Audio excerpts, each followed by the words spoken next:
आरती उतारूं तो पे तन मन वारूं, आरती उतारूं तो पे तन मन वारूं। हे राजा राम तेरी आरती उतारूं, हे राजा राम तेरी आरती उतारूं। कनक सिंहासन राजत जोरी, कनक सिंहासन राजत जोरी। दशरथ नंदन जनक किशोरी, दशरथ नंदन जनक किशोरी। छिन छिन पल रूप निहारू, हे राजा राम तेरी आरती उतारूं।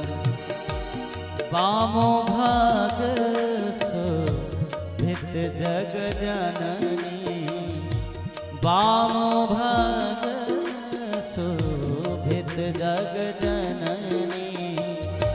चरण विराजत है सुत अंजनी, चरण विराजत है सुत अंजनी। प्रभु पंकज नहीं नेक विसारू, हे राजा राम तेरी आरती उतारूं। श्यामल तन पीतांबर सोहे, श्यामल तन पीतांबर सोहे। देख छवि तेरी मुनि जन मोहे, सुंदरता पर सर्वस वारूं। हे राजा राम तेरी आरती उतारूं। कर्पूर गौरम करुणावतारम संसार सारम भुजगेन्द्रहारं। सदा वसन्तं हृदयारविन्दे भवं भवानी सहितं नमामि। जाकी सेवा भाव से कृत भय श्री राम, ऐसे श्री हनुमान को मेरा बारंबार प्रणाम। शरण पड़े की लाज है तुम राखो जगदीश, दोनों भुजा पसार के धरु चरण मही से। सियावर राम जय जय राम, मेरे प्रभु राम जय जय राम। करो कल्याण जय जय राम। जलेन शीतलीकरणं पुष्पैर्देवाभिवन्दनं स्वात्माभिवन्दनम् अथ मन्त्रपुष्पाञ्जलिना सुगन्धपुष्पाणि यथा कालोद्भवानि च। पुष्पांजलिर्मया दत्तो गृहाण परमेश्वरां मंत्रपुष्पांजलिं समर्पयामि यथ प्रणमामि। बोल राजा रामचंद्र भगवान की जय, जानकी मैया की जय, चारों भैया की जय, श्री व्यास जी महाराज की जय। जय जय श्री सीताराम। सभी लोग अपने स्थान पर बैठ जाएं और भगवान की अमृतमयी कथा को श्रवण करके अपने जीवन को धन्य बनाए। जय श्री राधे, जय श्री श्याम, जय जय श्री सीताराम। श्री सीताराम, श्री सीताराम।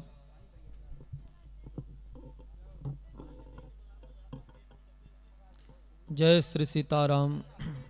सीताराम, श्री सीताराम।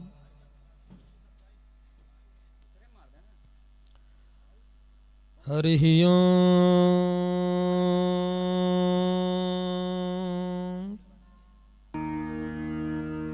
श्री वेद पुरुषाय नमः। हरि ओम। श्री सरस्वत्यै नमः। हरि ओम। श्री परमात्मने नमः ध्येयं सदा परिभवग्नमभीष्टदोहम् तीर्थास्पदं शिवविरिञ्चिनुतं शरण्यम्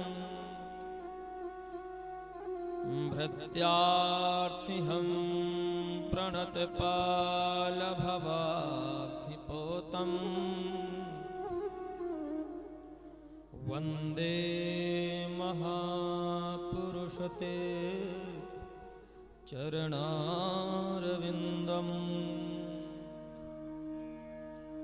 सव्यं पादं प्रसार्य सितदुरितहरं दक्षिणं कुञ्चयित्वा जानुन्याधाय सव्येतरमितरभुजं नागभोगे निधाय पश्चाद्बाहुद्वयेन प्रतिभटसमने धारयन् शङ्खचक्रे देवे भूषादिजुष्टो वितरतु जगतां शर्मवैकुण्ठनाथः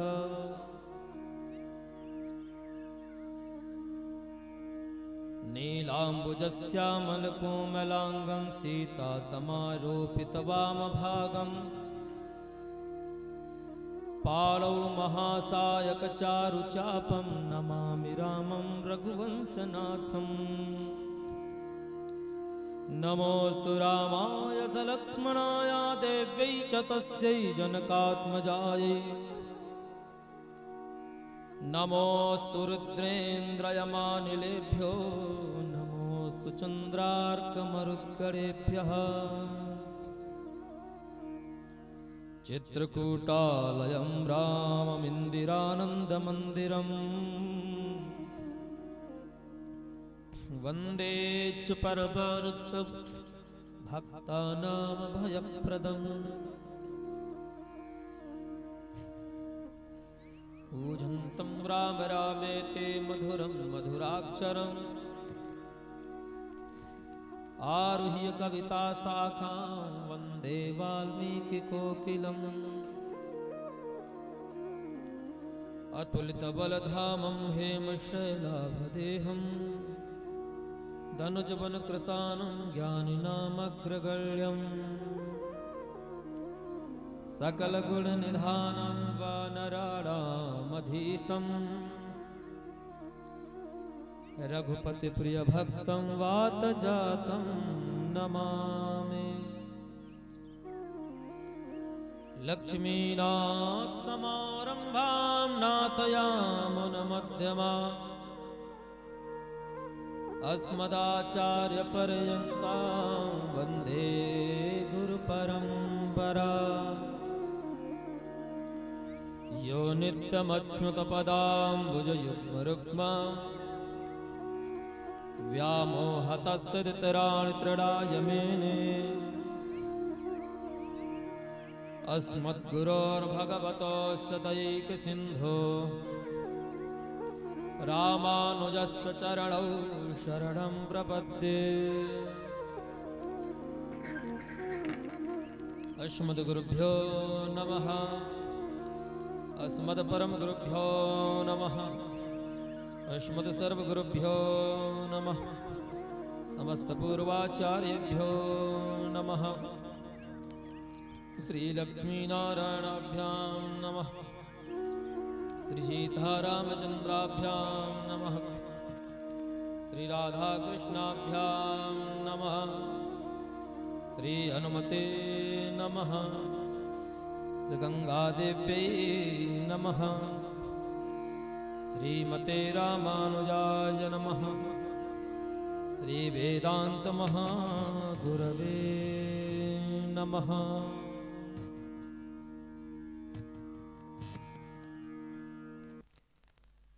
नारायण परम मंगलमय परात्पर परमेश्वर अकारण करुणारुणालय भक्तवांछा कल्पतरुण भगवान कौशल्यानंदन दशरथ नंदन अयोध्यानाथ श्री सीतानाम भगवान श्री सीता रामचंद्र भगवान के चरणों में साष्टांग दंडवत प्रणाम। भगवान की अहेतु की परम मंगलमय कृपा, जिसके फलस्वरूप हम सब दिव्य भगवान की परम मंगलमय कथा का रसस्वादन प्राप्त कर पा रहे हैं। हम सबका यह परम सौभाग्य कि आज इस पावन प्रांगण में हमें यह भगवान की कथा श्रवण करने का अवसर प्राप्त हुआ है। हमारे इस ज्ञान यज्ञ के कथा श्रवण के हमारे मुख्य श्रोता यजमान श्रीमान त्रिवेणी प्रसाद मिश्र जी सपत्नीक सपरिवार के सहित दिव्य भगवान की कथा का आयोजन कराए हैं, जिसके फलस्वरूप हम सब लाभान्वित हो रहे हैं। तो हम सबका यह परम सौभाग्य है महाराज, यह भगवान की कथा सत्संग की प्राप्ति, यह भगवान की कथा की जो प्राप्ति है, यह एक जन्म का पुण्य का फल प्रताप नहीं है। ये जो हमें भगवान की कथा प्राप्त हो रही है, यह एक जन्म के सुकृतों का फल नहीं है, अपितु अनेकों जन्म का। जन्मांतरे भवेत पुण्यम, एक जन्म ही अपितु अनेकों जन्म का। महाराज श्रीमद् भागवत महापुराण में भक्तिमती माता भक्ति महारानी कहती है कि भाग्योदयेन बहुजन्म समर्जितेन। देवर्षि नारद जी का वचन है कि भाग्योदयेन बहुजन्म समर्जितेन सत्संगमं च लभते पुरुषो यदा वै। एक जन्म नहीं अपितु अनेकों जन्मों का जब पुण्य का उदय होता है, भाग्य का उदय होता है, तब जाकर के हमें संतों का संग और सत्संग की प्राप्ति होती है। तो यह बात तो निश्चय है कि हमें यह जो भगवान की कथा प्राप्त हो रही है, जो भी भगवान की कथा श्रवण कर पा रहे हैं, तो उनके जीवन का यह अलग लाभ है। और निश्चय ही आज उनके पुण्यों का और पूर्वजों का वह फल प्रताप सुकृत ही उदय हुआ है, जिस कारण से वह देव भगवान की कथा को श्रवण पान कर पा रहे हैं। तो आइए आज हम सब कथा क्षेत्र में प्रवेश करें। उसके पूर्व भगवान नाम संकीर्तन भाव से हम सब भगवान नाम संकीर्तन को ग्रहण करेंगे। संकीर्तन करते हुए फिर देव भगवान की कथा क्षेत्र में हम सब प्रवेश करेंगे। कल भगवान की ऐसी कृपा हुई कि व्यवधान के फलस्वरूप हम सब कथा श्रवण नहीं कर पाए हैं। तो आइए भगवान की हर की यही इच्छा मानते हुए अपने मन को भगवान के चरणों में निवेदित करते हुए, अपने अंतःकरण को शुद्ध करते हुए भगवान के चरणों में भगवान को अपनी बुद्धि को लगाते हुए देव भगवान नाम संकीर्तन करते हुए कथा में प्रवेश करेंगे। भाव से सभी लोग भगवान नाम संकीर्तन का आश्रय लेंगे। भज रघुवर नंदन जनक लली, भज रघुवर नंदन जनक लली, भज रघुवर नंदन जनक लली, भज रघुवर नंदन जनक लली, भज रघुवर नंदन जनक लली, श्री लखन लाल बजरंग बली, श्री लखन लाल बजरंग बली, भज रघुवर नंदन जनक लली, भज रघुवर नंदन जनक लली, भज रघुवर नंदन जनक लली, भज रघुवर नंदन जनक लली, श्री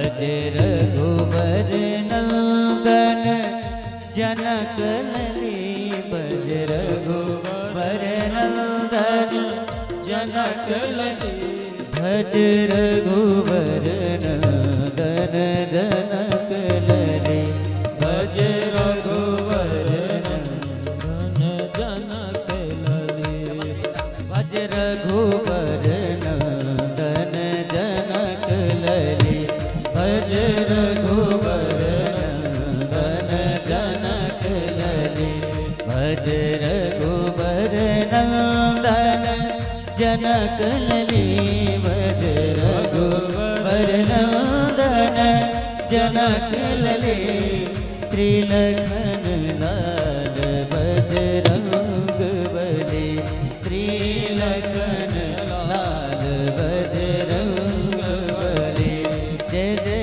अंजनी के लाला बजरंग बली भज रघुवर नंदन जनक लली। श्री सीता रामचंद्र भगवान की जय हो अयोध्या धाम की जय हो सरजू महारानी की जय हो श्री भाष्यकार रामानुजाचार्य स्वामी महाराज की जय हो श्री वेदांत ऋषि स्वामी महाराज जय की हो श्री सद्गुरुदेव भगवान जय की हो तीर्थराज प्रयाग के जय हो श्री हनुमान जी महाराज के जय हो जय जय श्री श्री सीताराम। आइए भाव से हम सब अपने मन को एकाग्र करके भगवान के चरणों में निवेदित करते हुए दिव्य भगवान की कथा में रसमयी मंगलमयी कथा में प्रवेश करें। भगवान की कथा वास्तव में अमृत प्रदान करने वाली है। जो इस अमृत तत्व को जान गया है, समझ गया है, महाराज वह नित्य निरंतर इसी के पान में लगा रहता है। यह भगवान की कथा क्या है? अमृत द्रव संयुतम, अमृत रूपी द्रव्य से समन्वित है। जो इस अमृत तत्व को मान गया, समझ गया है, पहचान गया है, तो महाराज वो सदैव इसी कथा रूपी अमृत का पान करता रहता है। फिर उसे किसी भी पदार्थ की आवश्यकता नहीं रहती है। वे अपने इंद्रियों पर जीत करके महाराज राजा परीक्षित जब भगवान की कथा को सुन रहे थे तो 4 दिन बीत गए। भूखे प्यासे श्री परीक्षित जी महाराज केवल कथा सुनने के लिए बैठे हुए हैं। तो सुखदेव जी ने विचार करके पूछा कि हे राजन, आप इतने दिन आपको बीत गए हैं, क्या आपको भूख प्यास नहीं लगती है? क्या आपको यह तो संसार की क्षुधा तृष्णा है, भूख प्यास है, वह नहीं सताती? तो राजा परीक्षित ने कहा कि हे प्रभु, मुझे इस संसार के जो भूख प्यास है वह नहीं सताती है। कारण क्योंकि इनका मुझे ज्ञान ही नहीं हो पा रहा है। मैं आपके मुखार बिंद से भगवान की अमृत रूपी कथा का जो पान कर रहा हूँ, इसलिए मैं कथा को पान करके पीते पीते इतना तृप्त हो गया हूँ कि मुझे अब संसारिक किसी भी पदार्थ की आवश्यकता ही नहीं है। दिवंतम त्वं मुखाम भोजम च्युतम हरि कथामृतम। परीक्षित जी ने कहा कि हे प्रभु, मैं आपके मुखारविंद से अच्युत भगवान की जो अमृत रूपी कथा का पान कर रहा हूँ, इसलिए मुझे भूख प्यास नहीं सता रही है। तो महाराज कहने का तात्पर्य जो इस अमृत को पहचान गया है, कथा रूपी अमृत के रस को जान गया है, तो महाराज फिर उसे संसार में कुछ अच्छा नहीं लगता। उसे तो कथा ही चाहिए। वह तो कथा का ही पिपासु जन है। वह तो भगवान की कथा ही सुनता है। महाराज सनक सनंदन सनातन सनकादि हैं, चारों सनत कुमार। सनकादि का अवतार लेकर के भगवान ने इसी तत्व को प्रदर्शित किया है। इस सनकादि भी भगवान की हरि कथा सुनने के बड़े रसिक हैं। महाराज इतने बड़े रसिक हैं कि यदि कोई इन्हें कथा ना पान कराए, कथा ना सुनाए, और इन्हें सुनाने का मौका ना मिले तो फिर 4 भाई हैं, सनक, सनंदन, सनातन और सनत कुमार। ये चारों भाई जब इन्हें कोई श्रोता नहीं मिलता तो एक भाई व्यासपीठ में बैठकर 3 श्रोता बनकर बैठ जाते हैं और दिव्य भगवान की कथा का गान करते रहते हैं। तो ऐसे है ये रसिक संत, इन्हें तो भगवान की कथा चाहिए, कथा पान करना और भगवान की कथा सुनाना। तो महाराज कहने का भाव कि भगवान ने जिस पर कृपा कर दी है, भगवान की कथा ऐसे नहीं मिलती है, इसमें भी भगवान की ही कृपा चाहिए। यदि हम पर भगवान ने कृपा की है तभी हम भगवान की कथा को सुन पाएंगे। तो आज हम सब पर निश्चय ही भगवान की ऐसी कृपा है कि हम सब भगवान की कथा सुनने के लिए उपस्थित हुए हैं। हम सब ने दिव्य भगवान की कथा को सुना। श्री भरत जी का पावन चरित्र का प्रसंग चल रहा है। महाराज महर्षि वाल्मीकि जी कहते हैं कि जो भरत जी के चरित्र को जान गया है और भगवान श्री राम और भरत के मिलाप को देख करके जिसका हृदय द्रवीभूत नहीं होता है, निश्चय ही महाराज उसके हृदय में भगवान की कृपा नहीं है। तो आज श्री महर्षि वाल्मीकि जी वर्णन कर रहे हैं कि श्री भरत जी महाराज, भरत कैसे हैं, भगवत प्रेम में भरे हुए हैं, इसलिए इनका नाम भरत पड़ा है। और इस संसार को भी अपने प्रेम से भर देंगे, इस कारण से भी इनका नाम भरत है। तो महाराज आज वही भरत जी महाराज भगवान को बुलाने के लिए, दिव्य दर्शन के लिए चित्रकूट में गए हैं।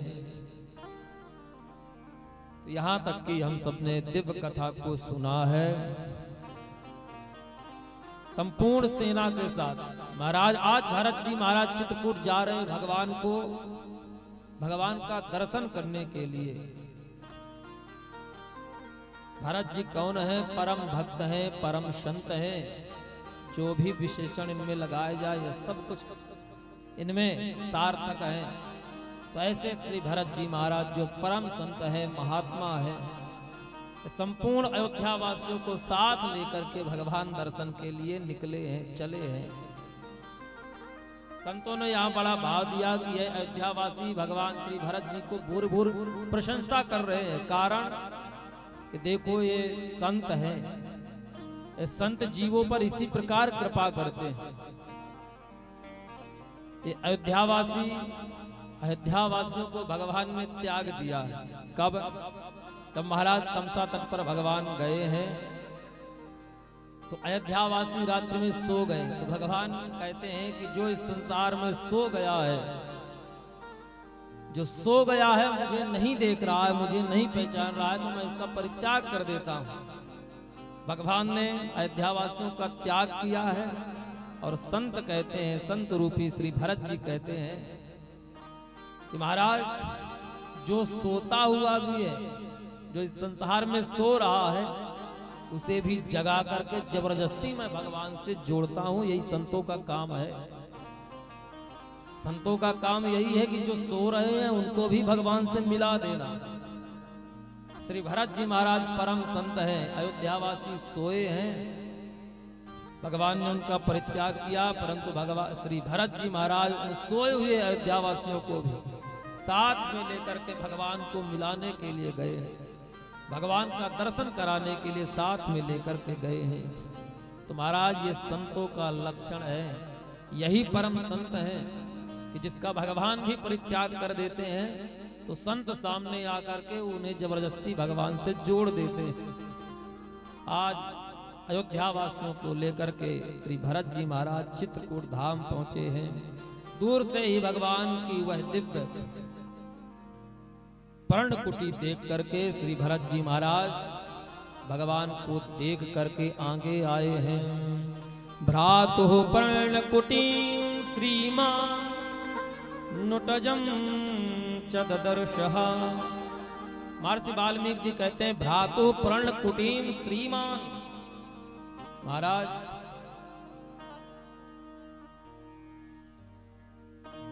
भरत जी को श्री महर्षि वाल्मीकि जी कहते हैं कि श्रीमान श्रीमान, यहाँ पर श्रीमान कौन है? श्री भरत जी महाराज हैं। इन्होंने भ्रातु पर्णकुटी, अपने भाई भगवान की दिव्य पर्णकुटी का दर्शन किया है। तो महर्षि वाल्मीकि जी भरत जी को यहाँ पर श्रीमान कहकर पुकार रहे हैं, अर्थात श्रीमान यह संबोधन वाचक शब्द है।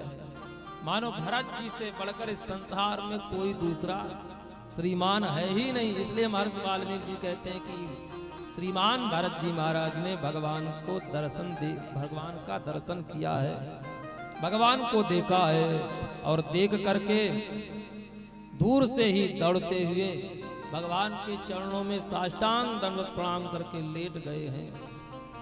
यहाँ पर भरत जी विचार कर रहे हैं, यदि मैं भगवान के पास में गया तो ये मुझे अपने चरणों में प्रणाम नहीं करने देंगे, मुझे पकड़कर हृदय से लगा लेंगे, गले से लगा लेंगे। इसलिए दूर से ही श्री भरत जी महाराज चरणों में लेट करके प्रणाम कर रहे हैं। महर्षि गोस्वामी तुलसीदास जी वर्णन कर रहे हैं, पाही नाथ कहीं पाही गोसाई, पाही नाथ कहीं पाही गोसाई, पाही नाथ कहीं पाही गोसाई, पाही नाथ कहीं पाही गोसाई, भूतल पर लकुट की नाई, भूतल परे लकुट की नाई, पाही नाथ पाही गोसाई, पाही नाथ कहीं पाही गोसाई, भूतल परे लकुट के नाई, भूतल परे लकुट की नाई। ऐसे भगवान को देख करके श्री भरत जी महाराज लकुटी के समान, लकुट कहते हैं लकड़ी को, महाराज जैसे सीधा डंडा छोड़ दो तो वह सीधे गिरता है, इसी प्रकार श्री भरत जी महाराज सीधे लकड़ी के समान भगवान के सामने गिर करके भगवान को प्रणाम किए हैं। भरत जी विचार कर रहे हैं कि अहो आश्चर्य है, मैंने आज सब कुछ पा लिया है, अपने परम धन को प्राप्त कर लिया है। महाराज संतों का तो यही परम धन है, भगवान की प्राप्ति। संत तो इसी के लिए सदैव गुनगुनाते रहते हैं कि हे प्रभु हमारे तो परम धन आप ही हैं।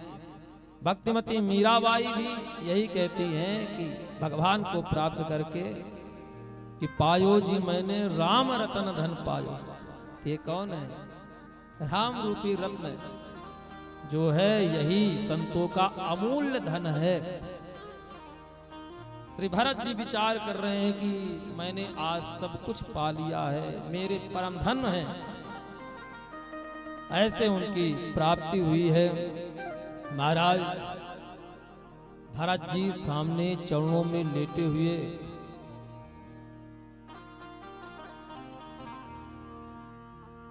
हुए भरत जी भगवान के चरणों में प्रणाम कर रहे हैं, परंतु भगवान संतों ने भाव दिया कि यहाँ पर भगवान भरत जी को देख भी नहीं रहे। क्यों?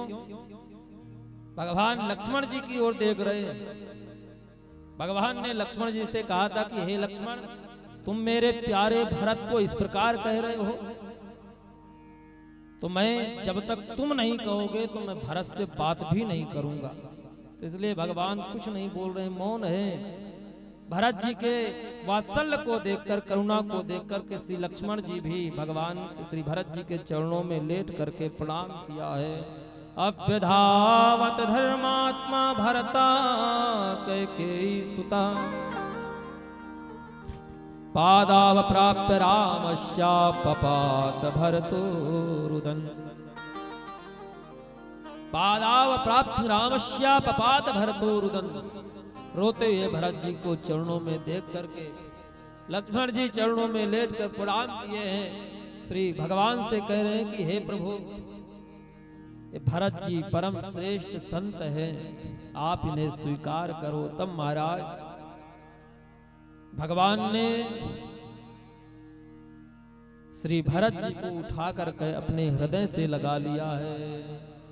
बर बस लिए उठायुर लाए कृपा निधान, भरत राम की मिलन लखे बिसरे सबहि अपान।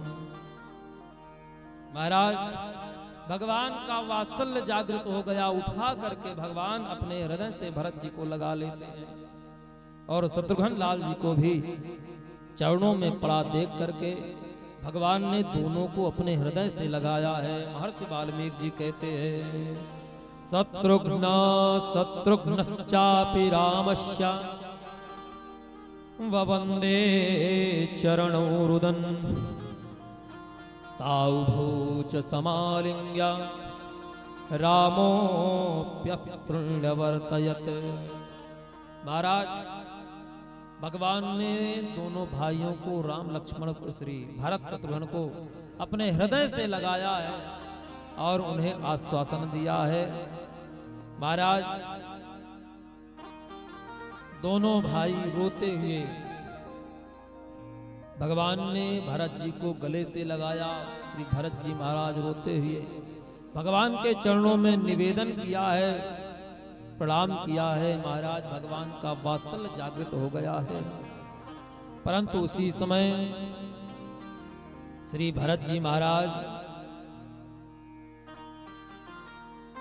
भगवान हृदय से लगाए हैं तो श्री महर्षि वाल्मीकि जी कह रहे हैं कि आघ्राज रामस्तम मूढ़िम परिसज्य स राघवम्, अंके भरत भरतम आरोप्य पर्यपृच्छत सादर।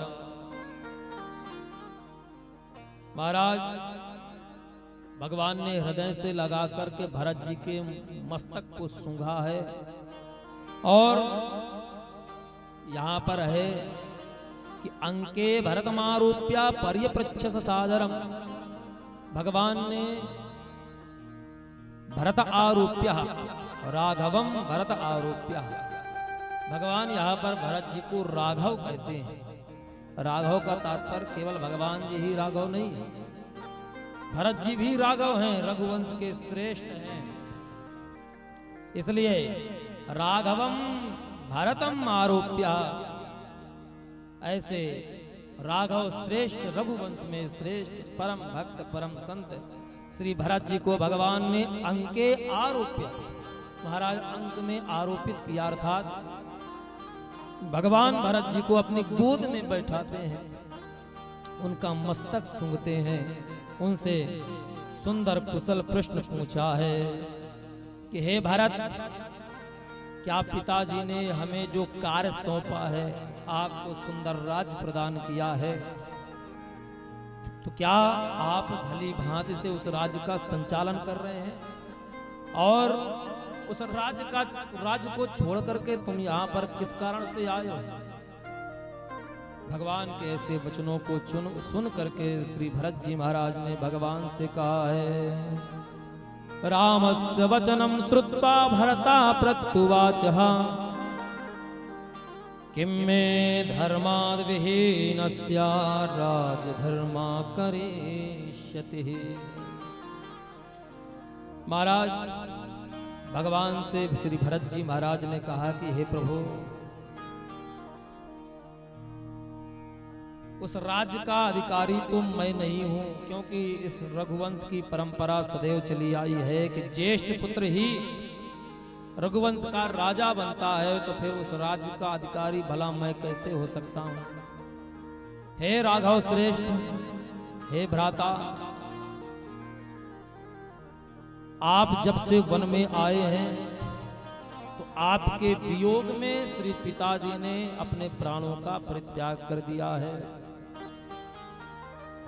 कैके अस्थे चमयि तु त्वयि चरणमास्थिते धीमान स्वर्गं गतो राजा यायजू का सताम मता।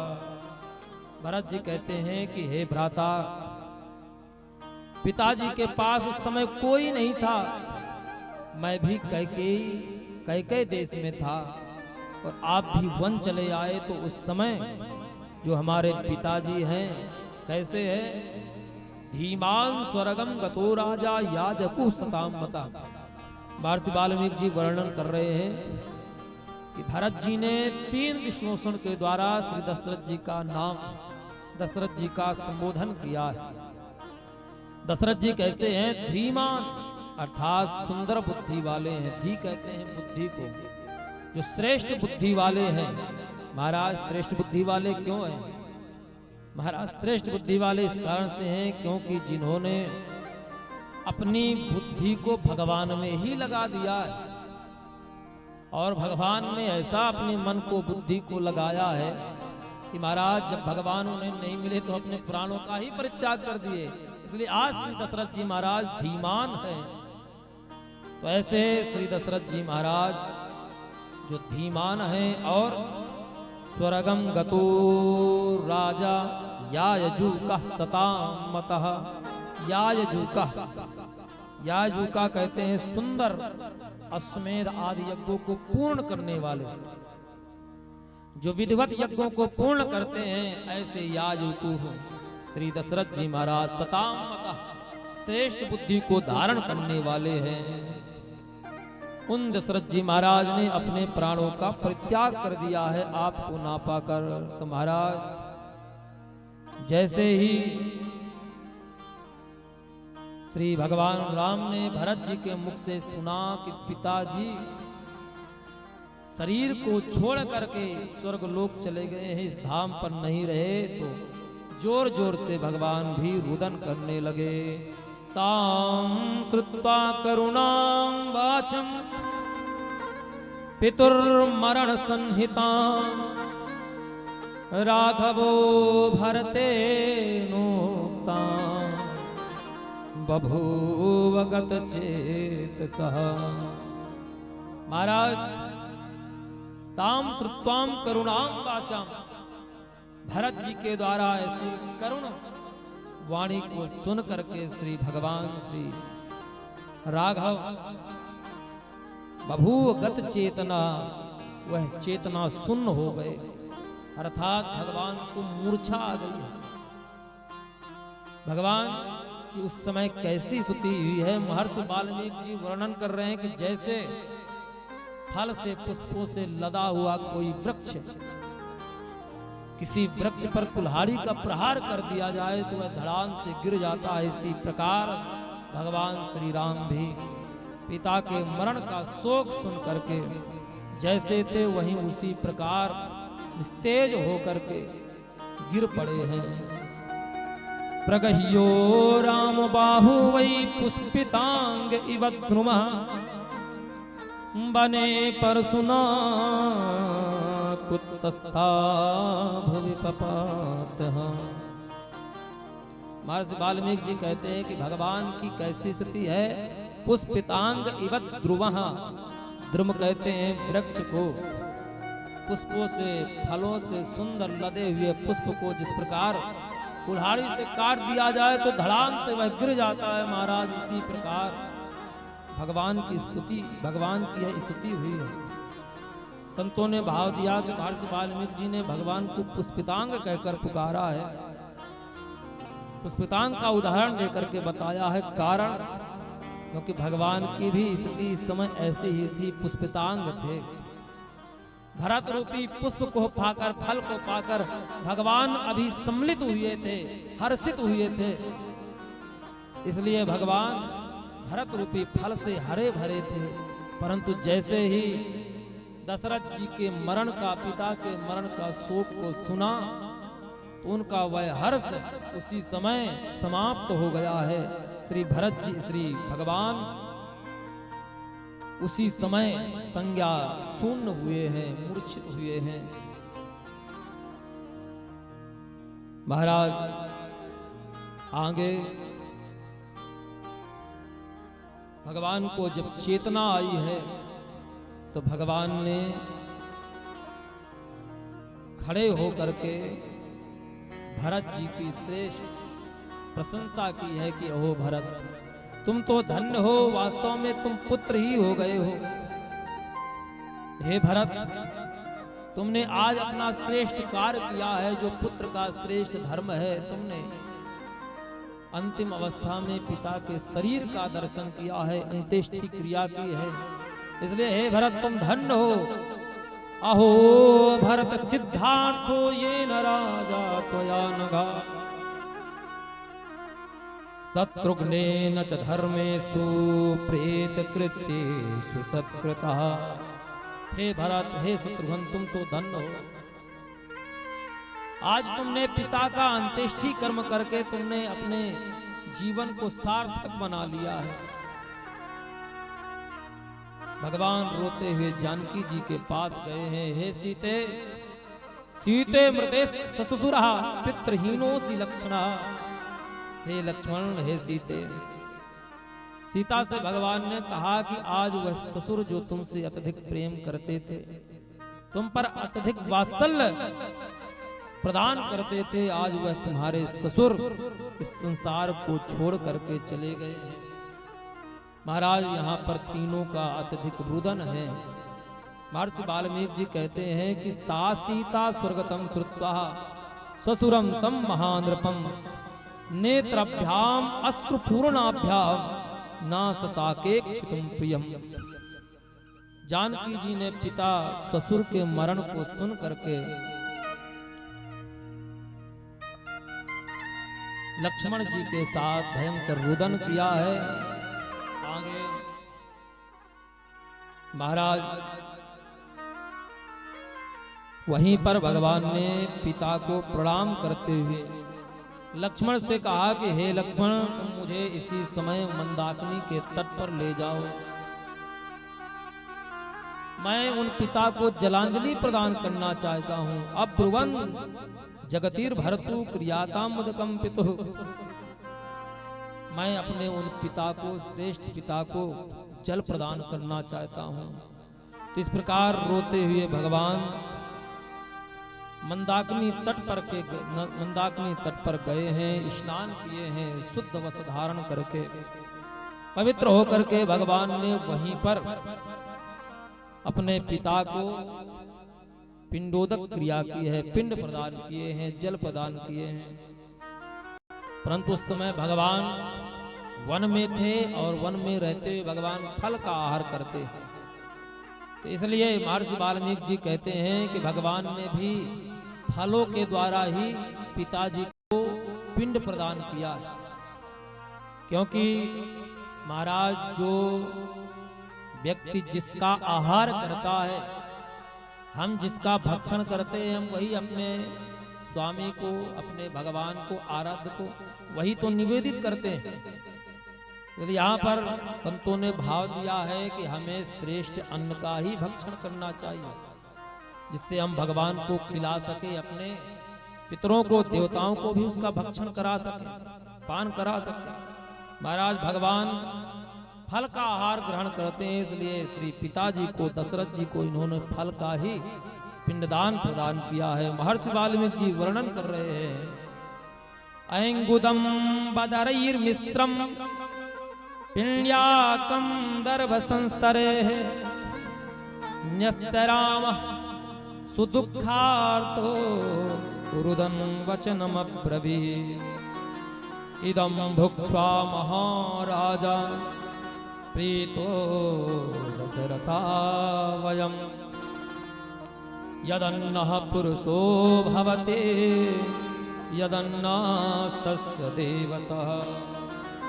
वाल्मीकि जी कहते हैं कि यदन्नः पुरुषो भवति, जिस अन्न का भक्षण पुरुष करता है, तदन्नम तस्य देवता, वही अन्न का भक्षण वह अपने देवता को करा सकता है और वही कराना ही चाहिए।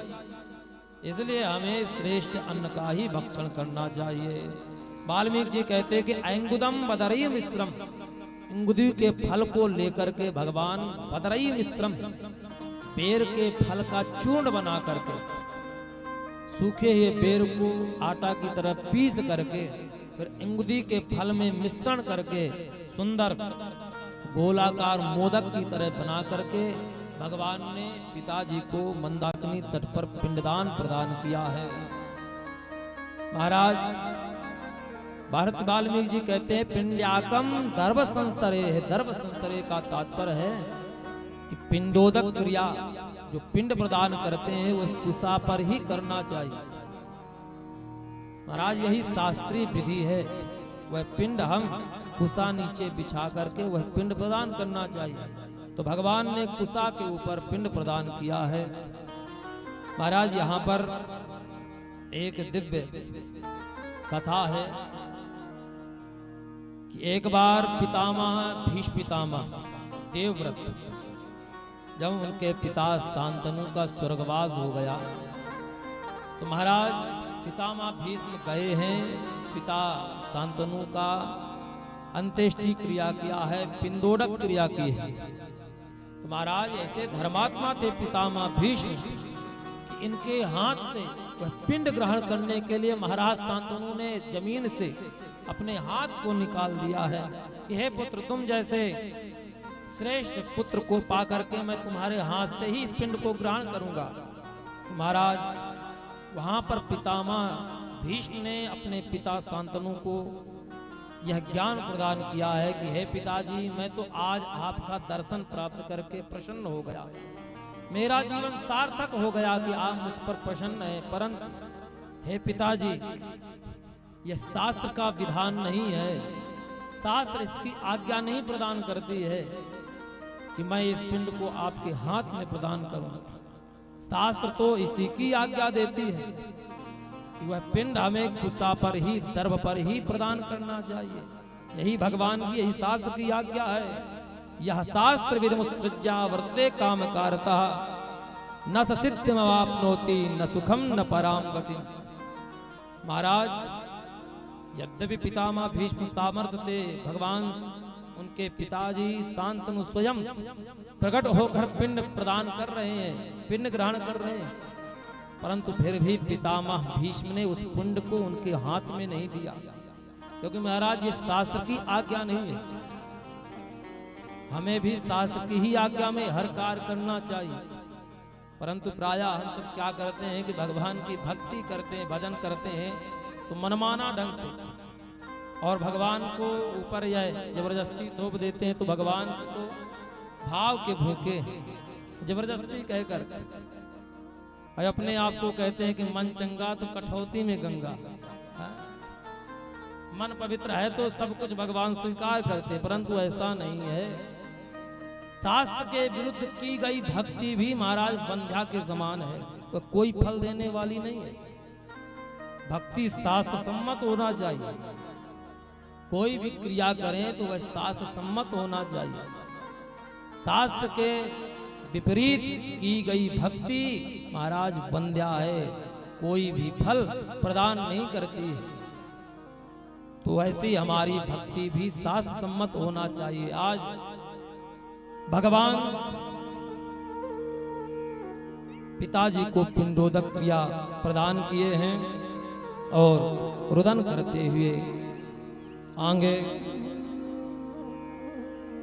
अपने पर्णकुटी के समीप आए हैं। उसी समय महाराज सारे अयोध्या वासियों को लेकर के श्री वशिष्ठ जी महाराज तीनों मैयाओं को साथ में लेकर के आगे आए हैं। महाराज वशिष्ठ जी आगे आगे चल रहे हैं, कारण महर्षि वाल्मीकि जी कहते हैं कि महाराज ये व्यवहार बस नहीं चल रहे हैं, इनके अंदर भी भगवान के दर्शन की लालसा है। ये केवल औपचारिकता बस नहीं चल रहे हैं कि हमारा शिष्य चल रहा है तो कहीं नाराज ना हो जाए तो हम भी इसके साथ चले। महर्षि वाल्मीकि जी कह रहे हैं कि वशिष्ठः पुरता कृत्वा दारान् दशरथस्य च अभिचक्रायतं देशं रामदर्शन दर्शितः। महाराज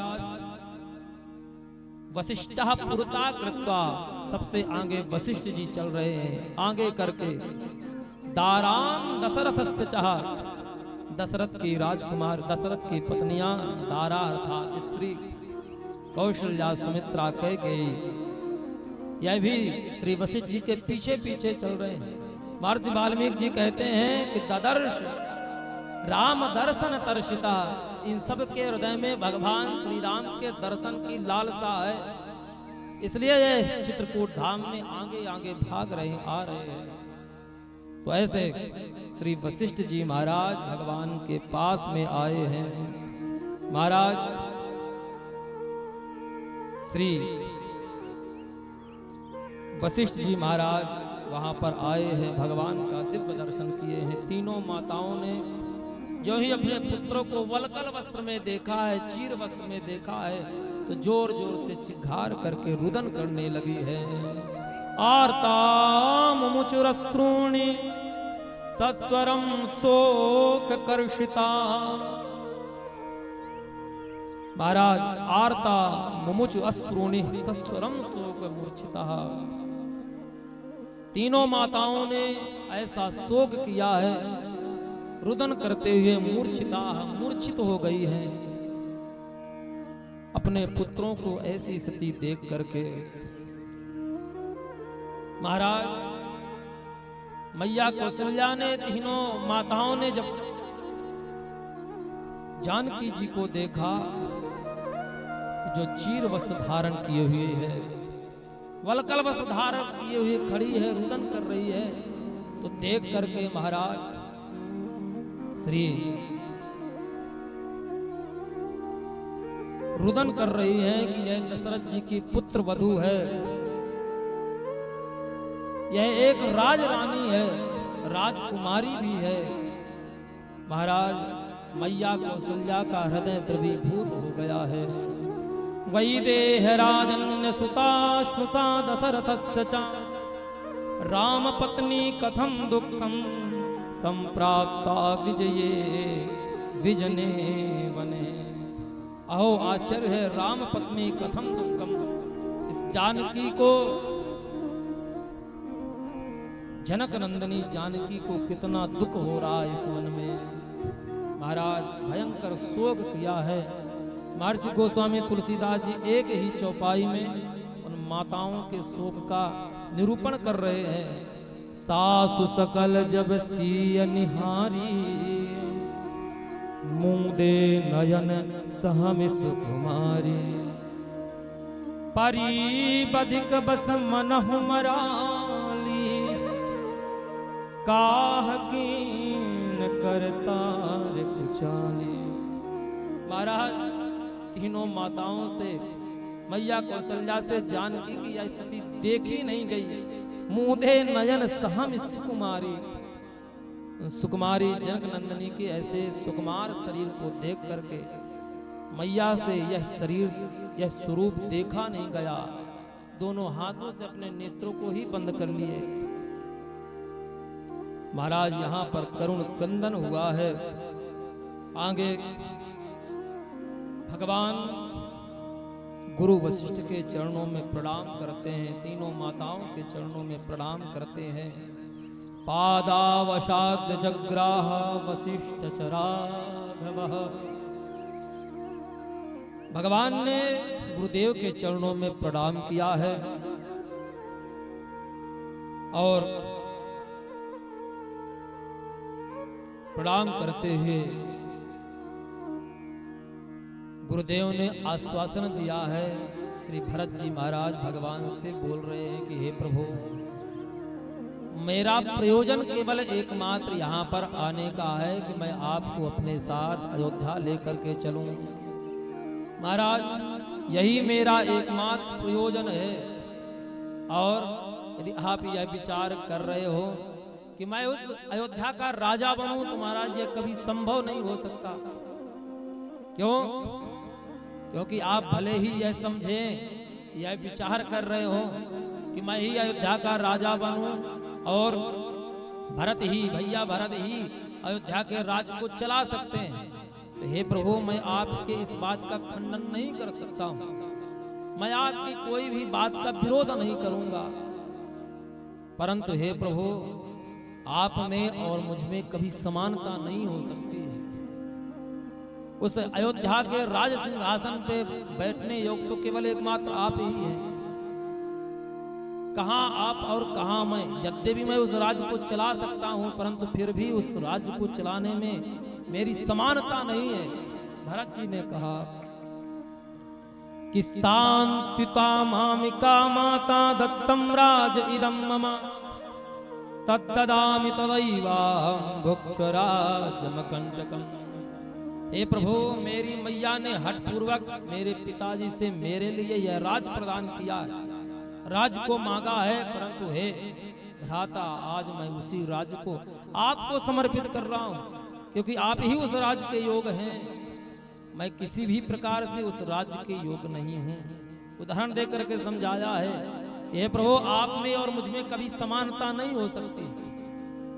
यद्यपि जिस प्रकार गदहा और घोड़ा दोनों का काम एक ही है, भार का वहन करना। महाराज, गदहा भी भार ढोता है और घोड़ा भी भार का ही वहन करता है, फिर भी कहां गदहा और कहां घोड़ा, उसमें समानता नहीं हो सकती।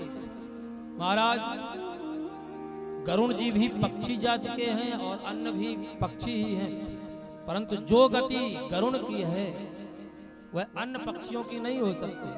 जो गति उस घोड़े की है वह गधे की नहीं हो सकती। इसी प्रकार हे प्रभु, यद्यपि मैं उस राज का वहन कर लूंगा, वह राज चला लूंगा, परंतु जिस प्रकार गीध में और अन्य पक्षी में, गरुड़ में और अन्य पक्षियों में समानता नहीं हो सकती, गधे और घोड़े में समानता नहीं हो सकती, उसी प्रकार हे रघुनंदन, उस राज्य के योग केवल एकमात्र आप ही हैं। गतिम खर इवक्षस्या ताक्षस्येव पतत्रिणः अनुगच्छन्ति नासक्तिर्मे गतिम तव महीपते। हम सबको केवल एकमात्र आपका ही अनुगमन करना चाहिए। अनेक उदाहरण देकर के श्री भरत जी महाराज ने भगवान को समझाया है कि हे प्रभु, आप अयोध्या लौट चलिए। महाराज, ऐसे वचनों को सुनकर सारे अयोध्यावासी भरत जी की भूर भूर प्रशंसा करने लगे। साधु इति साधु, भरत जी बड़े साधु हैं, बहुत ही सुंदर बात कही है। तस्य साध्वनुमन्यन्तः नागरा विविधा जना, नागरा विविधा जना। जो सारे लोग आए थे सब भरत जी की प्रशंसा करने लगे। अब तो निश्चय ही भगवान भरत जी की बात को सुन करके अयोध्या लौट चलेंगे, सबको विश्वास हो गया। महाराज, तब तो भरत जी ने अनेक उदाहरण देकर के समझाए कि हे प्रभु, मैं उस राज्य का वहन करने में कैसे भी सामर्थ्य नहीं। आगे भरत जी कहते हैं कि हे प्रभु, आप जानते हैं कि मैं आपसे छोटा हूं और मैं अभी बालक ही हूं। भरत जी कह रहे हैं कि मैं बालक हूं और बालक कभी राज्य संभाले, यह ठीक नहीं है। श्रुतेन बालस्थानेन जन्मना भवतो हेयम। अरे,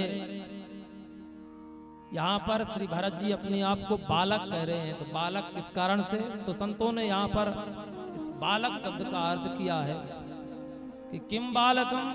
महाराज, शास्त्रज्ञ, अभी ये शास्त्र में भगवान से भरत जी कम शास्त्रों को ज्ञाता है, इसलिए भी बालक है, और अवस्था में भी भगवान से छोटे हैं, इसलिए भी बालक हैं। इसलिए मैं किस प्रकार उस राज्य का शासन कर सकता हूं? हे प्रभु, राज्य पालन तो केवल आपको ही करना चाहिए। मैं बालक भला किस प्रकार से उस राज्य का पालन कर सकता हूं? भवता च विनिर्भूतो न वर्तयित सुतमर्हसे। उस राज्य को चलाने में मेरी समर्थता नहीं है। महाराज, भरत जी ने इस प्रकार भरत जी को समझाया है, परंतु भगवान श्री राम ने भरत जी से कहा है कि हे भ्राता भरत, क्या तुम्हें पता नहीं है कि यह राज्य तो तुम्हें पूर्व से ही, तुम्हारे जन्म से पहले ही तुम्हें मिल चुका था?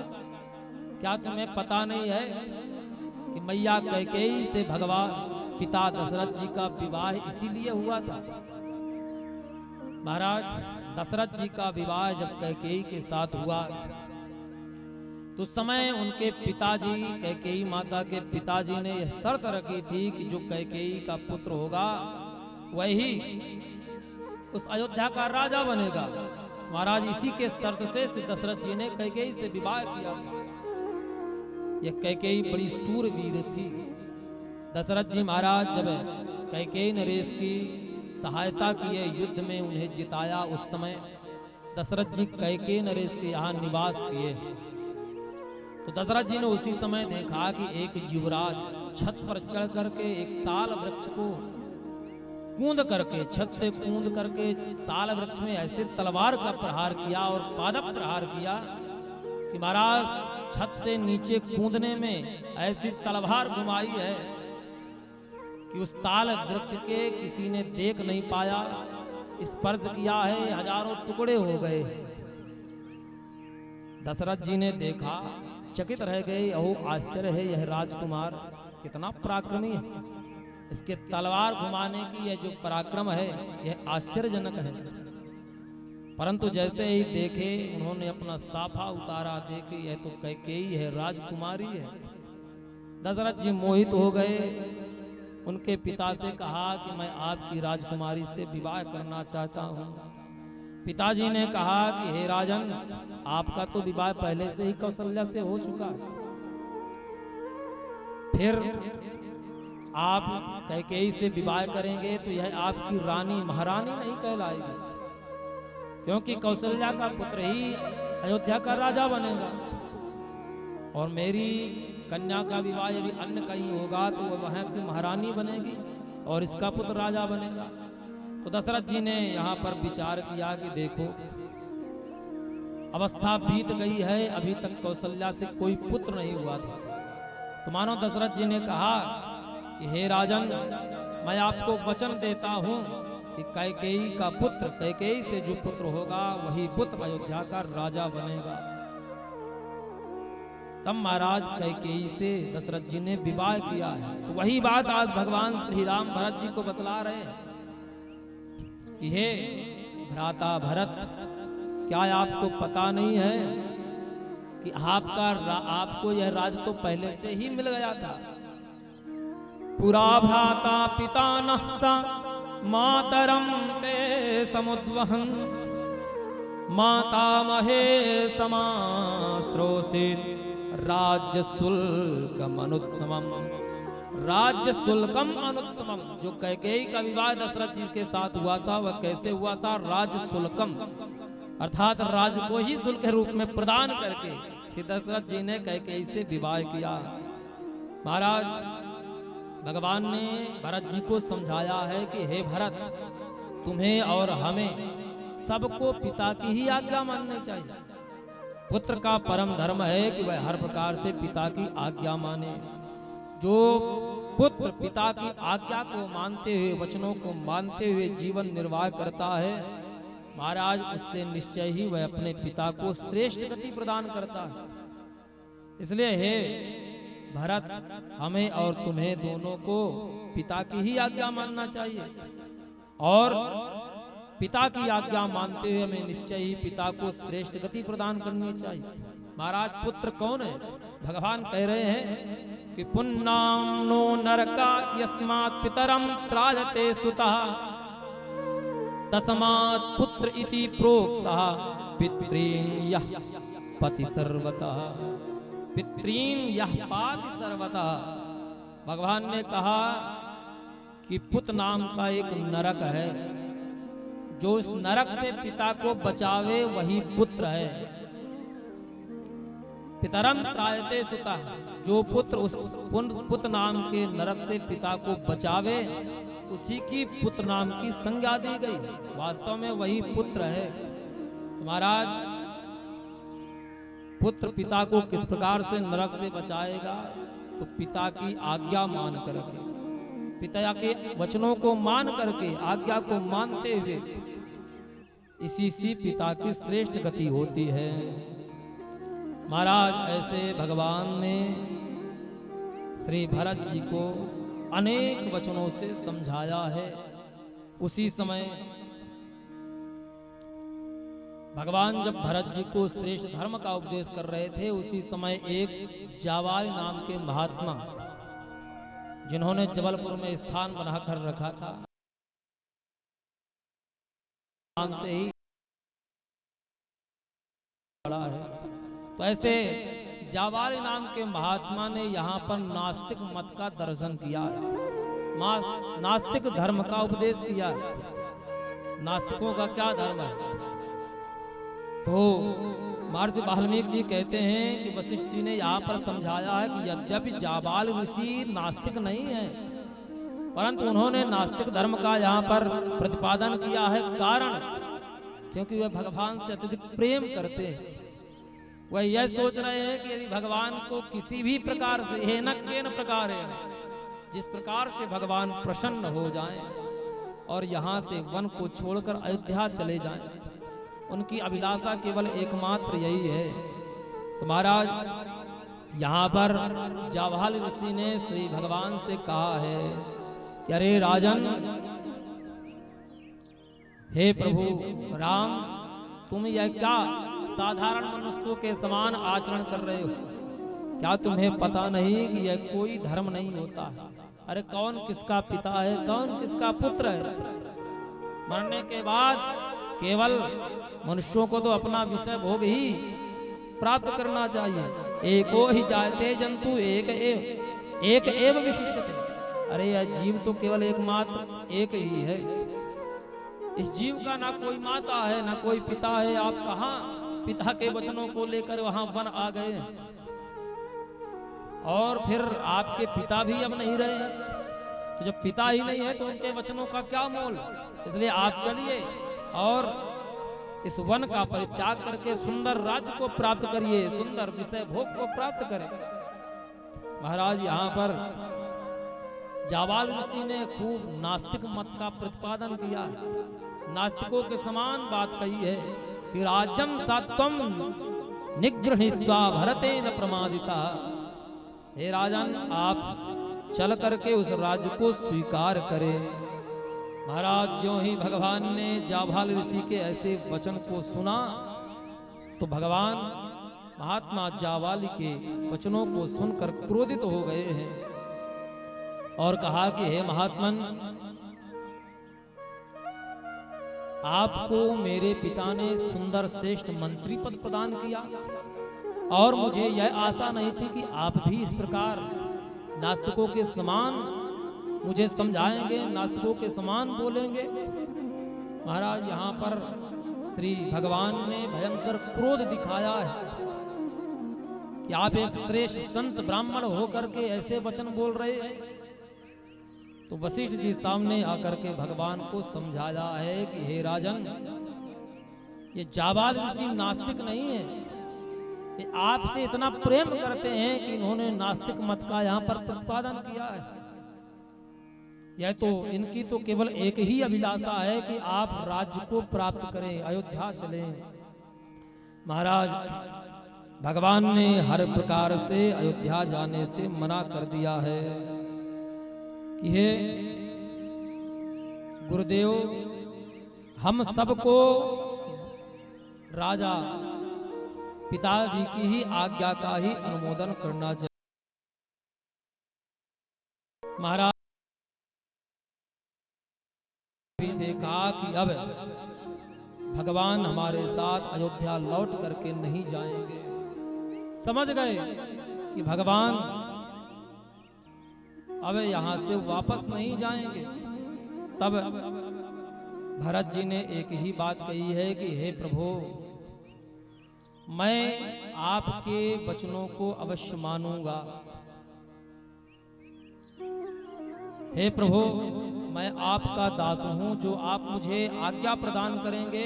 दास का धर्म है कि उनका जो स्वामी है, जो आज्ञा प्रदान करता है, उसी की बात को मानना चाहिए। इसलिए मैं आपकी बात का खंडन नहीं करूंगा। यदि आपकी यह आज्ञा है कि मैं इस राज्य को स्वीकार करूं, राज्य का शासन करूं, तो हे प्रभु, मैं निश्चय ही यहाँ से अयोध्या लौट जाऊंगा।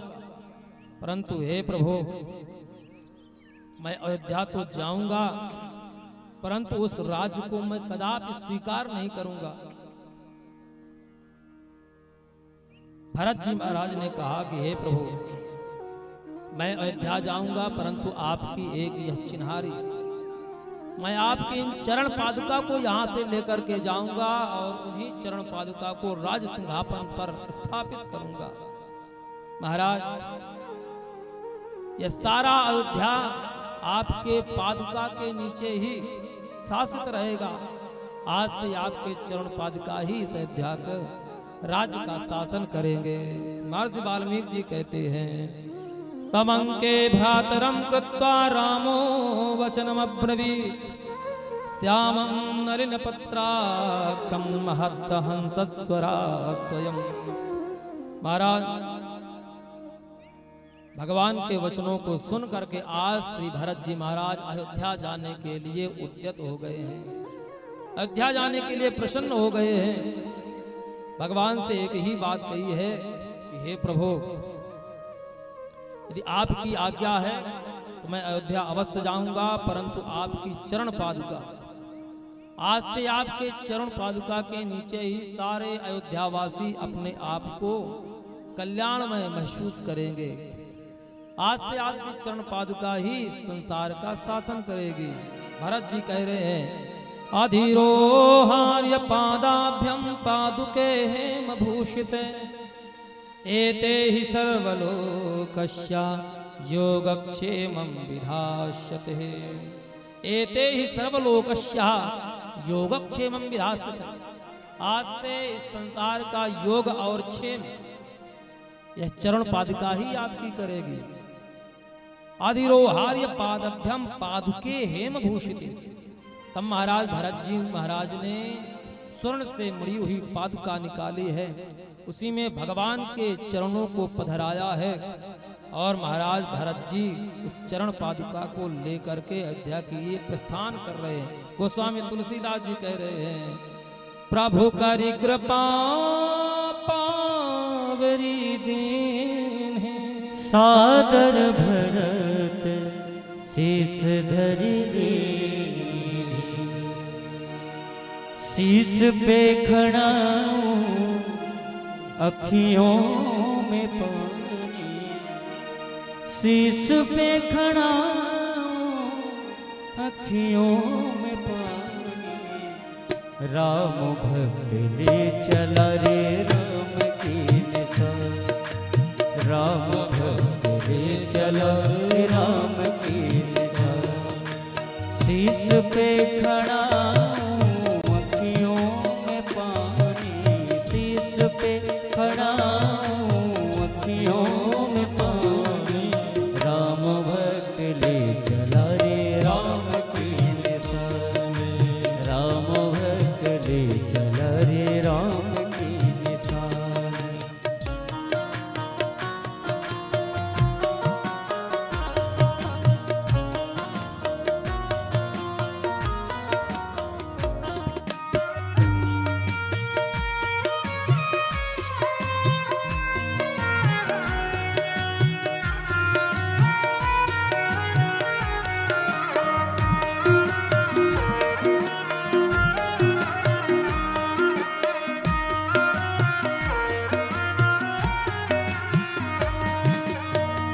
शीस खड़ाऊं ले चले से राम सिया जू संग हो जैसे। शीस खड़ाऊं ले चले से राम सिया जू संग हो जैसे। अब इनकी छाँव में रहेगी राजधानी, राम भक्त ले चला रे राम की निशान। राम भक्त ले चला रे राम की निशान। शीस पे खड़ा हूँ अखियों में पानी, शीस पे खड़ा हूँ अखियों में पानी। राम भक्त ले चला रे राम की निशान।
जैसे 14 बरस कटेंगे कैसे, जाने समय क्या खेल रचेगा, कौन मरेगा कौन बचेगा। कब्र मिलन के फूल खिलेंगे, नदियों के दो फूल मिलेंगे।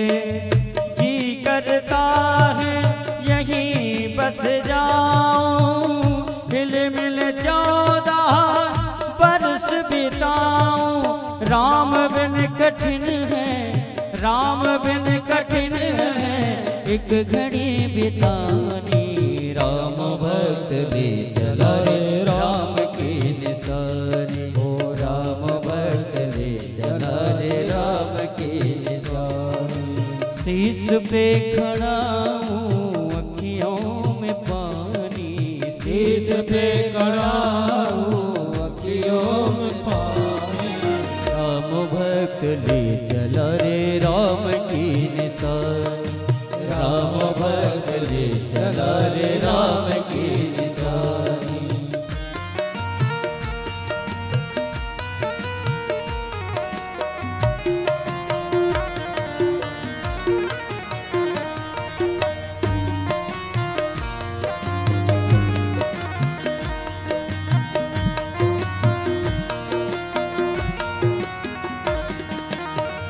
तन मन बचन उमग अनुरागा, धीर धुरंधर धीरज त्यागा। तन मन बचन उमग अनुरागा, धीर धुरंधर धीरज त्यागा। भावना में बह चले, भावना में बह चले, धीर वीर ज्ञानी। राम भक्त ले चला रे राम की निशानी, राम भक्त ले चला रे राम की निशानी।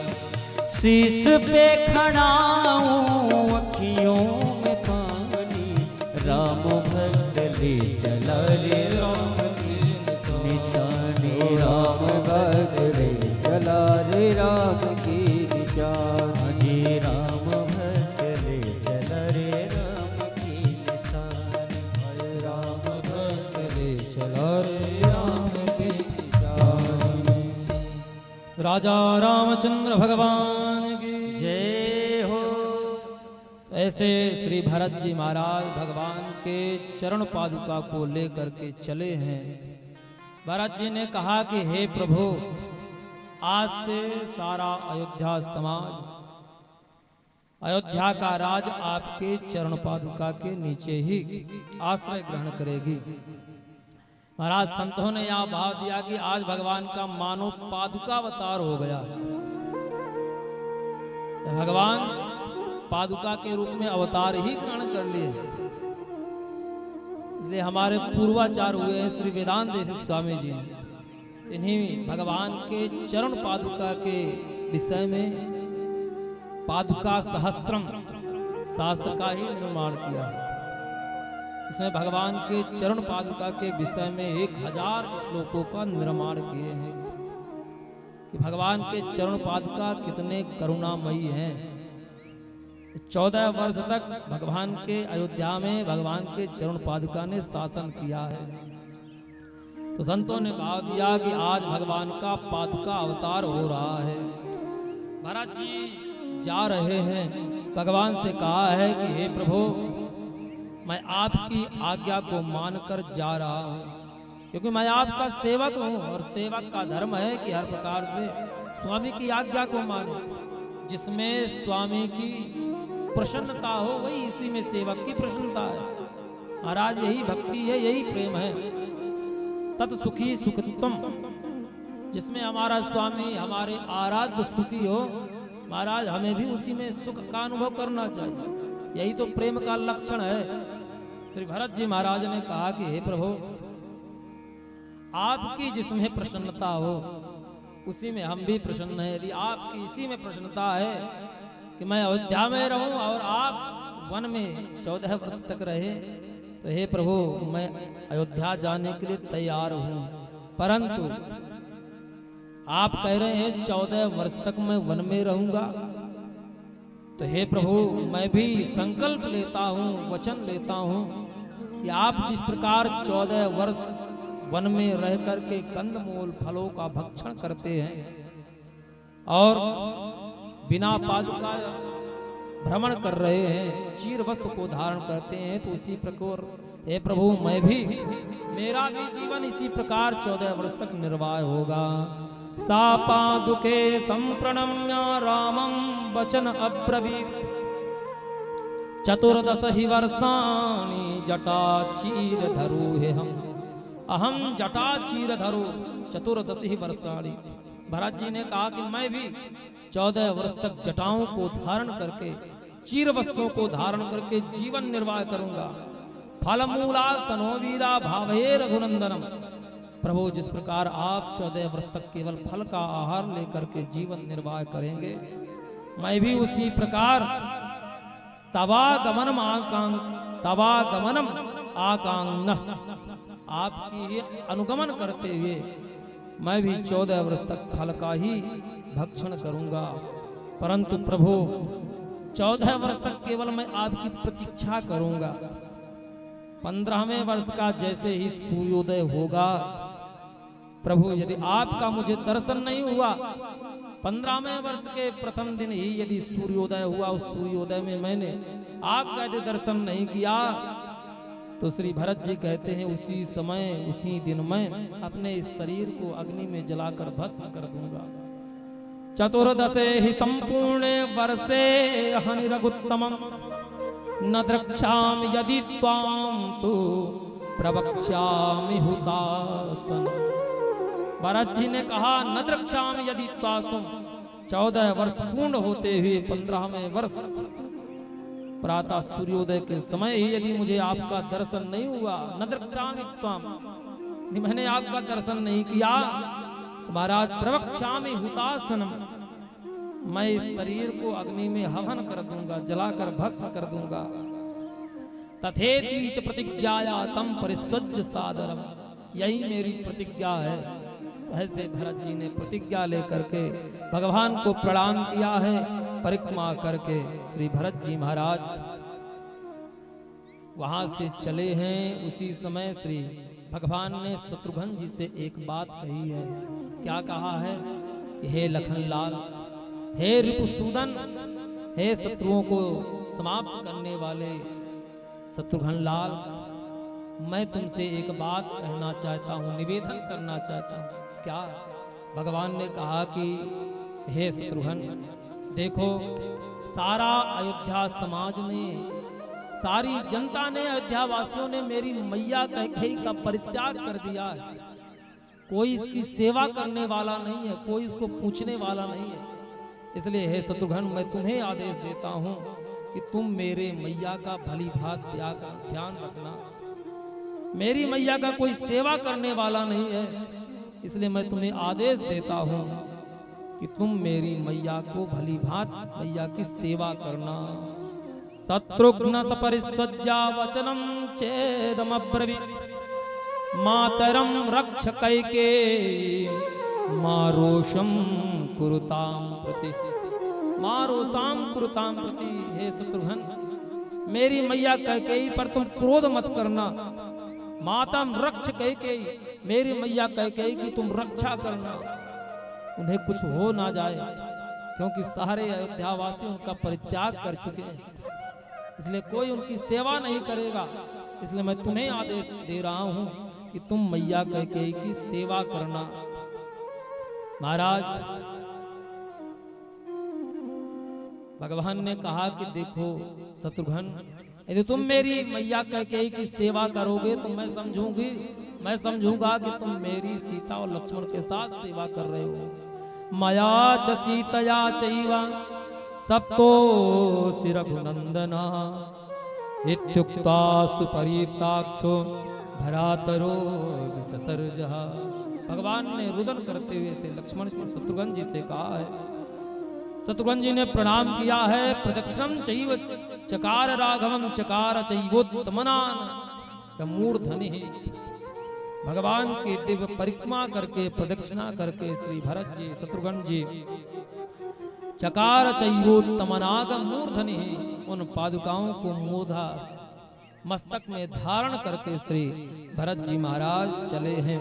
और अयोध्या आते हुए ही भरत जी ने कहा, गुरुदेव वशिष्ठ से कहा, शत्रुघ्न लाल जी से कहा कि हे गुरुदेव, मेरे भैया राम उस मंदाकिनी के तट पर रहते हैं, जंगल में रहते हैं, इसलिए मुझे भी इस अयोध्या में ठीक नहीं लग रहा। तू वहां से गुरुदेव की आज्ञा को लेकर श्री भैया भरत अयोध्या का परित्याग करके अयोध्या से कुछ दूर नंदीग्राम में गए हैं और नंदीग्राम में श्री भरत जी ने निवास किया है। नंदीग्रामं गमिष्यामि सर्वनामंत्रये प्रवह। नंदीग्राम में श्री भरत जी ने जटाओं को बना करके उसी नंदीग्राम में निवास किया है और उन पादुकाओं को अयोध्या के राज सिंहासन पर धारण कराया है। तो ऐसे श्री भरत जी महाराज उसी नंदीग्राम में पूजित हुए हैं। महाराज वाल्मीकि जी कहते हैं कि अयोध्या श्री भरत जी नंदीग्राम आ गए तो सारे अयोध्यावासी भरत जी के पीछे पीछे आ गए हैं। महाराज ऐसे भरत जी ने भी कठोर तप का संकल्प लिया है। आगे इधर भगवान श्री रघुनंदन ने देखा कि इस चित्रकूट का बड़ा ही सुंदर स्थान है, तो इस चित्रकूट में भगवान ने निवास किया है। और महाराज भगवान ने चित्रकूट में निवास करते हुए अनेक लीलाओं को किया है, सुंदर संतों का दर्शन किया है। गोस्वामी तुलसीदास जी कहते हैं कि भगवान इसी चित्रकूट धाम में माता जानकी का सुंदर श्रृंगार कर रहे हैं। और संतों ने भाव दिया है कि अन्य पुराणों में यह भी कथा है कि यहीं पर भगवान मैया जानकी का सुंदर श्रृंगार करते हैं। भगवान ने जानकी जी के साथ सुंदर 99 रास किए और एक रास ये जो जयंत था इंद्र का पुत्र, इसने विघ्न डाल दिया, इस कारण से नहीं हो पाया। तो उसी एक रास को पूर्ण करने के लिए भगवान कृष्णावतार में वह एक रास को पूर्ण करते हैं। तो संतों का भाव है। गोस्वामी तुलसीदास जी कहते हैं कि भगवान आज इस चित्रकूट धाम में मैया जानकी का सुंदर श्रृंगार कर रहे हैं। यह भगवान का सुंदर दिव्य चित्रकूट धाम की लीला है। जानकी जी को इस चित्रकूट धाम में जितना आनंद मिला है उतना कहीं नहीं मिला। चित्रकूटालयम रामम इंदिरानंद मंदिरम, ये जो चित्रकूट धाम है ये जानकी जी को बड़ा ही प्रसन्न, मन को प्रसन्न करने वाला। किस कारण से? क्योंकि यहाँ पर भगवान ने जानकी जी को प्रसन्न किया है, उनका सुंदर श्रृंगार कर रहे हैं श्री जानकी जी का भगवान। एक बार सुनी कुसुम सुहाए, निज कर भूषण राम बनाए। एक बार चुनी कुसुम सुहाए, निज कर भूषण राम बनाए। सीत ही पहिरा ये प्रभु सादर, बैठे फटीक शिला पर सुंदर। सुरपति सुत धरी पाया सुबेसा, सठ चाहत रघु बरबर देखा।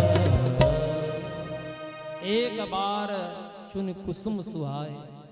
गोस्वामी तुलसीदास जी कहते हैं कि भगवान ने सुंदर पुष्पों का चयन करके स्वयं भगवान पुष्पों को चुनकर लाते हैं और जानकी मैया का सुंदर श्रृंगार कर रहे हैं। उस चित्रकूट धाम के सुंदर शिला पर जानकी जी बैठे हैं। भगवान दिव्य जानकी मैया का सुंदर श्रृंगार कर रहे हैं। तो इस लीला को जब वह इंद्रपुत्र जयंत ने देखा तो उसके अंदर मोह हो गया कि अरे यह क्या वास्तव में भगवान ही हैं जो इस प्रकार स्त्री मोह में पड़े हैं, उनका श्रृंगार कर रहे हैं। तो इस इंद्र के पुत्र जयंत के अंदर यह इच्छा हुई कि जरा मैं इनकी परीक्षा लेकर देखता हूं कि ये भगवान है कि नहीं। तो महाराज यह इंद्रपुत्र जयंत चला है भगवान की परीक्षा लेने के लिए। सुरपति सुतधारी बायस भेषा, हमें तुलसीदास जी कहते हैं कि इस जयंत ने कौवे का रूप धारण किया। महाराज कौवे का रूप धारण करके जयंत आया है और भगवान की यह परीक्षा लेना चाहता है।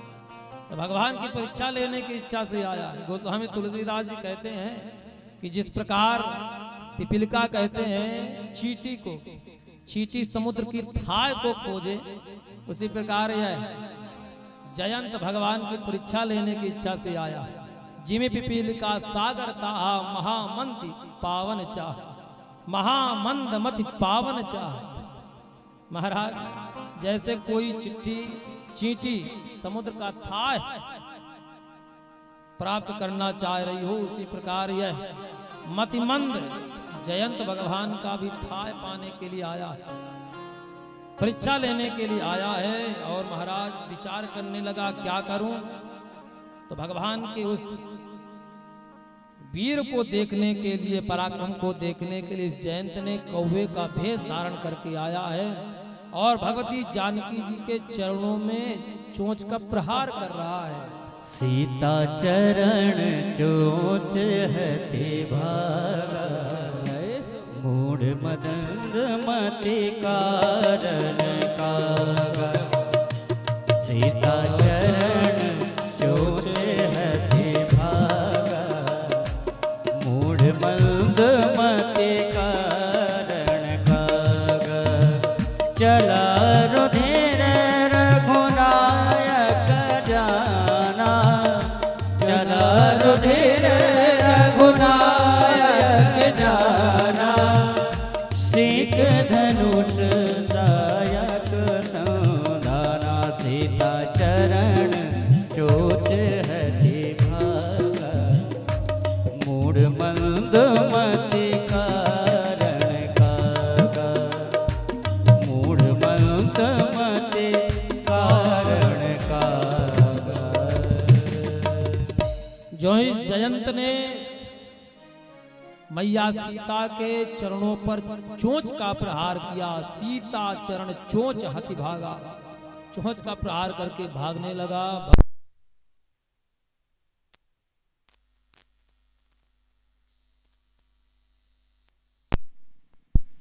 नारायण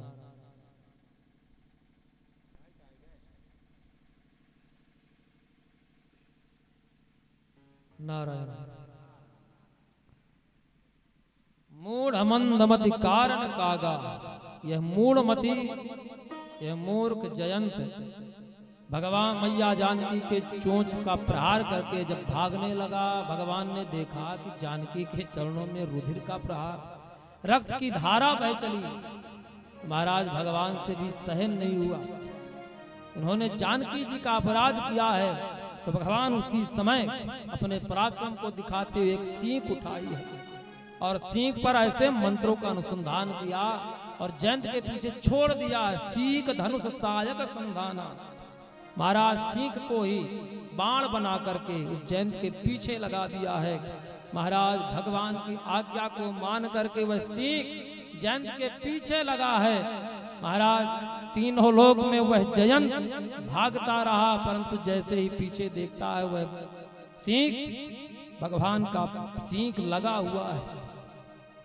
पिताजी के पास गया है, इंद्र ने देखा कि यह भगवान का अमोघ अस्त्र है, तो वह भी कह दिया कि इससे रक्षा मैं तुम्हारी नहीं कर सकता। महाराज सारे लोकों में वह जयंत भ्रमण करते हुए अपनी रक्षा का पाहिवान करते हुए पुकारते हुए भाग रहा है। ब्रह्मधाम शिवपुर सब लोका, फिरा श्रमित व्याकुल भय शोका। तीनों धाम में जब भ्रमण करते हुए मूर्छित हो गया, शोकाकुल हो गया, थक गया भ्रमण करते करते। तब महाराज पुनः देवर्षि नारद जी मिलते हैं। नारद जी ने जैसे ही जयंत को देखा है, महाराज नारद जी जयंत को देखकर कृपा किए। महाराज नारद जी गुरु के रूप में प्राप्त हुए हैं, और ऐसे जब गुरु प्राप्त हो जाते हैं तो जीवों पर अकारण करुणा कृपा कर देते हैं। तो आज देवर्षि नारद जी जयंत को देख रहे हैं। गोस्वामी तुलसीदास जी वर्णन कर रहे हैं। नारद देखा विकल जयंता, नारद देखा विकल जयंता, नारद देखा विकल जयंता, नारद देखा विकल जयंता, लागी दया कोमल चित संता, पठवा तुरत राम पहिताई, कैसे पुकार प्रणत हित पाई। नारद जी ने जयंत को देखा कि व्याकुल भाग रहा है। महाराज संत है, कृपा करने के लिए आगे आए हैं। कहा कि हे जयंत, यदि तुम इस बाण से अपने आप को सुरक्षित करना चाहते हो तो जिनका तुमने अपराध किया है उन्हीं के चरणों में जाओ, वही तुम्हें इस बाण से तुम्हें रक्षित कर सकते हैं। महाराज नारद जी के वचनों को सुन करके वह तुरंत वहीं से वापस हुआ है जयंत, और भगवान के चरणों में त्राहि त्राहि दयाल रघुराई, त्राहि माम कहकर चरणों में जाकर लौट गया है, प्रणाम किया है। महाराज ऐसे उस जयंत पर भगवान ने कृपा की है। भगवान ने कहा हे जयंत, तुमने जानकी जी का अपराध किया है, यदि वह तुम्हें क्षमा कर दें तो निश्चय ही तुम्हें अभय प्रदान हो जाएगा। जानकी जी करुणामयी है, उन्होंने जयंत पर कृपा की है, वत्सलमयी माता है। महाराज आज जयंत पर भगवती जानकी जी ने कृपा की है। भगवान ने कहा कि हे जयंत, यह जो मेरा अस्त्र है यह अमोघ है, यह जब जाता है तो निश्चय ही कुछ ना कुछ समाप्त करके आता है। तो तुमने जानकी जी पर और हम पर अभेद दृष्टि रखा है, इसलिए तुम्हारी यह शस्त्र दृष्टि को ही समाप्त करता है। उस जयंत की एक दृष्टि को वह अस्त्र ने, भगवान के अस्त्र ने समाप्त कर दिया है। जयंत का एक नेत्र समाप्त हो गया है। तो ऐसे भगवान ने जयंत पर कृपा की है, जयंत के मान का मर्दन किया है। आगे महर्षि वाल्मीकि जी कहते हैं कि भगवान चित्रकूट में रहते हुए आगे बढ़े हैं। माता अनुसुईया अत्रि ऋषि के आश्रम में पहुंचे हैं। महाराज अत्रि ऋषि कौन है? महाराज नात्री, जिन्होंने भगवान को ही 3 रूपों में प्राप्त किया है। ऐसे अत्रि महात्मा के आश्रम में भगवान जानकी लक्ष्मण जी के साथ प्रवेश कर रहे हैं। उस आश्रम को भगवान ने देखा है। गोस्वामी तुलसीदास जी वर्णन कर रहे हैं। अत्रि के आश्रम जब गयो, अत्रि के आश्रम जब प्रभु गयो, सुनत महामुनि हर्षित भयो, पुलकित गात अत्रि उठ गाये, देखे राम आतुर चलियाए, देखे राम आतुर चलियाए, करत दंडवत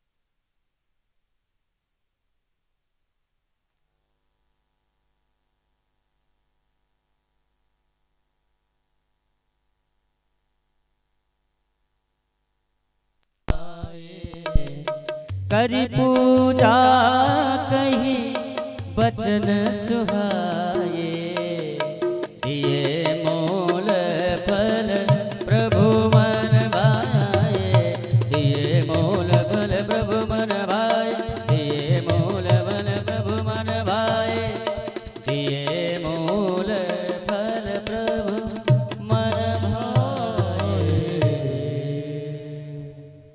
तो ऐसे भगवान अत्रि ऋषि के आश्रम में प्रवेश किए हैं। अत्रि ऋषि ने जैसे ही भगवान को देखा, प्रसन्न होकर के चरणों में प्रणाम करते हुए हृदय से लगाया है, सुंदर पाद अर्घ से पूजन किया है।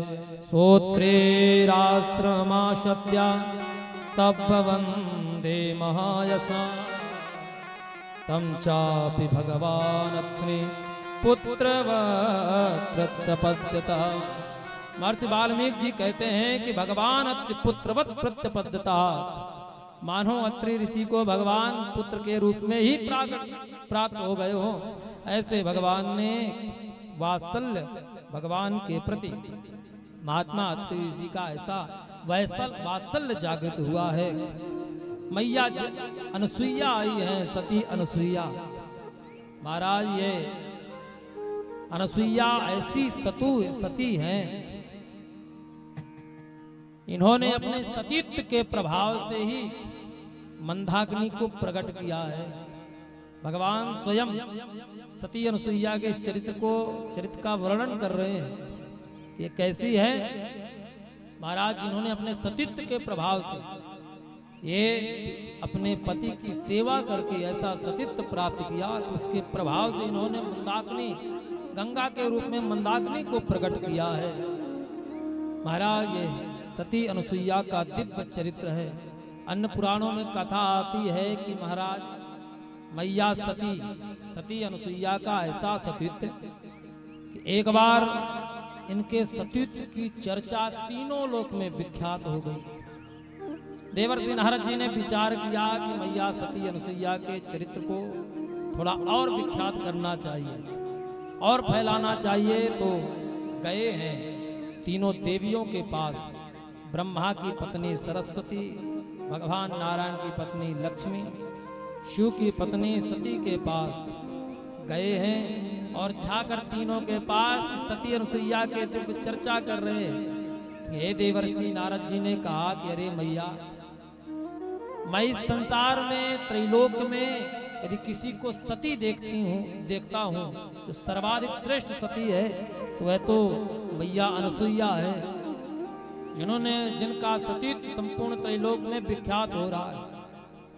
तब तो महाराज तीनों देवियों को बड़ी ईर्ष्या हुई कि बा हमसे भी बढ़कर दूसरा कोई सती आ गई है। तो तीनों देवियों को यह ईर्ष्या हुई कि उनके सतीत्व को कैसे भंग किया जाए।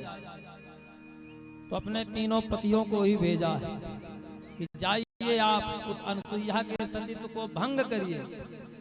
महाराज पत्नियों की बात को मान करके भगवान को भी आना पड़ा।